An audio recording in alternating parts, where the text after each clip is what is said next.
We're in West Point, Mississippi. If you're in the area, come on by and give us a visit. We are pleased to welcome now. It's Angel Fason, and she is an instructor at the School of Human Sciences Intern Partnership. So tell us about that and how that connects here with Sally K. Winters. Okay, so I'm an instructor in human development and family science, and as a part of our program, we have a child advocacy studies program. So we work to educate our students about what child advocacy looks like across the state, and we try to prepare them to go out into fields where they will be working in child advocacy, whether that be at a place like Sally Kate or in a CPS organization or another child advocacy center. And so part of that is that we have a partnership with Sally Kate to send interns to them to work in their child advocacy center and all the other areas that Sally Kate works in. And so they get experience in this area so that when they go out into the field, they're prepared to work with those children and families. What exactly are human sciences? What is that discipline? Okay, so human sciences covers a variety of disciplines, but the one that the program that we are in, that I'm in, is human development and family science. And within that, we have different concentrations. So we have a child development concentration, we have a child life concentration, youth development, family development. So it's all about learning development across the lifespan and how we work with children and families to ultimately enhance that development to their fullest potential. So do you ever get called in to help the organization, Sally Kate Winters, with special situations where they need some unique expertise? It's possible that could happen, but we are more on the education side of that. So they're the kind of the experts in the field with the children, and we work with educating, but we do bring our students over here to learn more about what they do here at Sally Kate. We come for every semester. I bring my class over, and they get to see, they get to tour, they get to look at the forensic interviewing room and find out what multidisciplinary teams do here and kind of everything that goes on at Sally Kate. So they're great. It's a great partnership for us to be this close to them and being only about a 20-minute drive from the university. Yeah, so what do you think about this organization, the services it provides? How vital, how critical are they to the community and the region that is served here? Well, they're absolutely vital, and in fact, they have so many, they serve a certain number of counties, and they're always being asked to serve other counties because it is such an important role. And unfortunately, child abuse it happens everywhere, and so they work with those families in a very delicate time in those families' lives. So what they do is incredibly important, and we need more. We need more of them, and we need more child advocacy centers across the state so that they can do the same things in other parts of the state.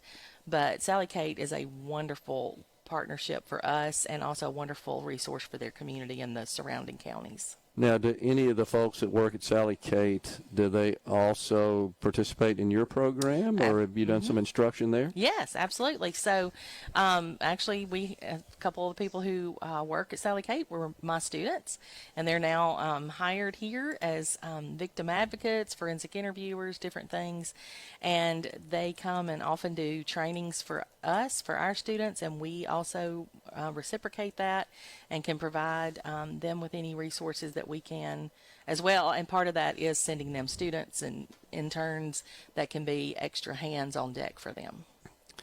How do we solve the core problem here? I mean, the fact that we even need organizations like this and the services they provide is really a drain on society overall. How do we address it to prevent it as opposed to having to deal with it after the fact?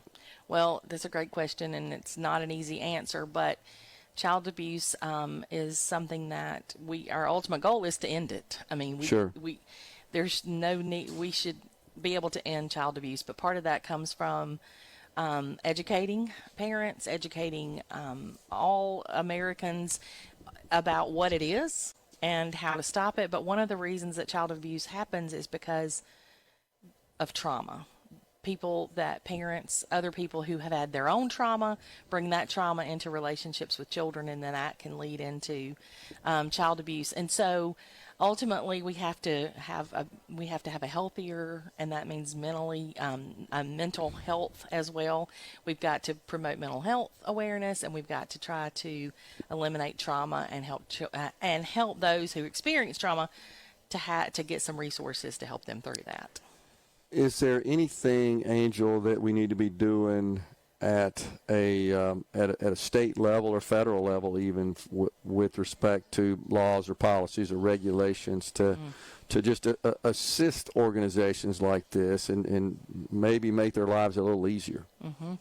I mean, I think that our state is doing a really good job. In fact, with our child advocacy studies program, other states across the country are looking at Mississippi and saying, "Oh, we need to do what they're doing." So this is what we're doing in child advocacy is working, but it's a big problem. And so, yes, there can never be enough legislation. We can make more efforts to criminalize child abuse behaviors.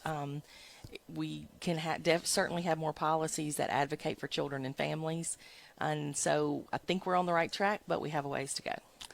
What about Child Protective Services, Mississippi Child Protective Services? And I know they seem to be constantly stretched, unfortunately. You know, they've got limited resources in a lot of different cases and a big case load. How does this organization integrate with them? And is there anything they could do to perhaps enhance that relationship? Well, I think that they are working really hard to have a good partnership with CPS and child advocacy in the state. And I know the Child Advocacy Centers of Mississippi, the state office, is working with CPS now to provide them with additional training and resources.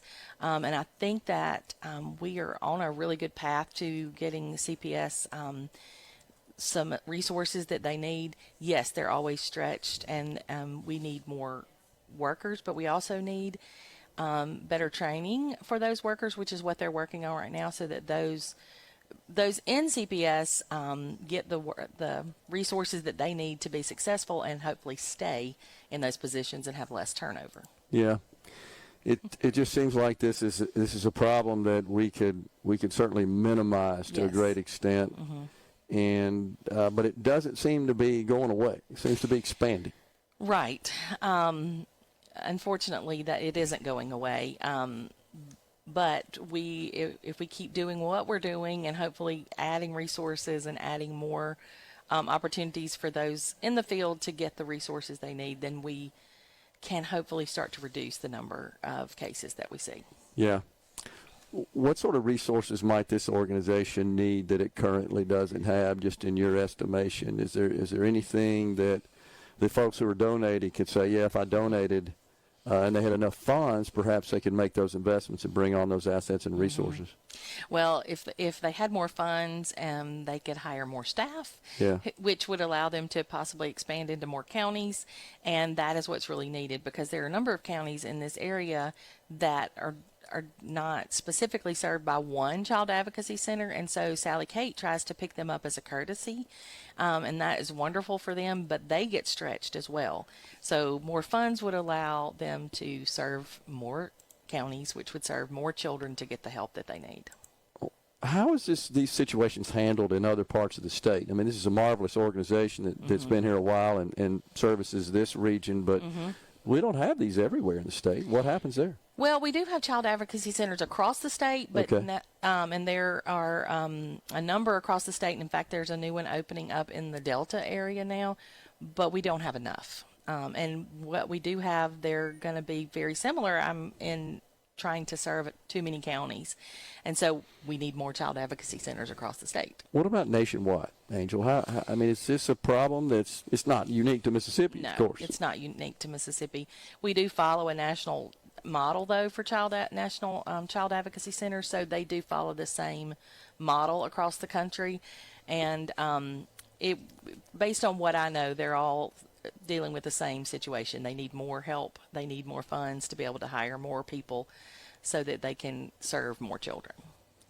Do you see any impact? We got about 30 seconds left on all the stuff going on in Washington. Might that affect any of the efforts to just protect children from negative situations? I'm not certain about that, but I feel sure. I always believe that policy affects what we do here Sure. at the ground level. So I think as long as we start and try to keep empowering our local communities to serve children, and those policies affect us on the grounds. Yep. So we need to make sure Makes that we sense. are advocating for those. Angel Fason, instructor, School of Human Sciences, Intern Partnerships, has been our guest here. Thanks for Okay, coming on, thank Angel. you. Yep. Thank you. We're coming right back at Sally Kate Winters Family Services. We're going to get a call in from the Attorney General of Mississippi, Lynn Fitch.